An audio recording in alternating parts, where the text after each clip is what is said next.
kukulang kay Jeff. Buong buhay ko, ako lagi iniisip ni Jeff eh. Naiinis ako sa sarili ko, ba't hindi ko siya hinahanap?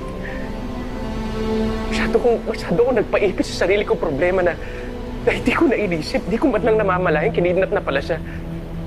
Kung hindi ako tumigil, kung inalam ko sana, kung nagtanong-tanong ako, kung hindi ako nag-assume na okay lang siya, sana hindi nangyari to. Jordan, tama na kasi wala namang may gusto nitong mangyari. Walang magkakakala na mangyayari talaga to kay Jeff. Okay, relax ka na, please.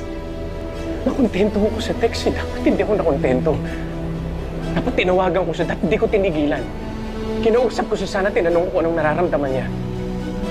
Jordan, ang pinakakailangan ni Jeff sa ating lahat ngayon ay magpakatatag tayo. Huwag kang susuko kasi marami pa tayong kailangan malaman. Kailangan natin malaman sino pakidnap sa kanya at bakit. Hindi ako titigil, Christy. Aalamin ko ang totoo. Pagbabayarin ko kung sinong gumawa nito sa kapatid ko.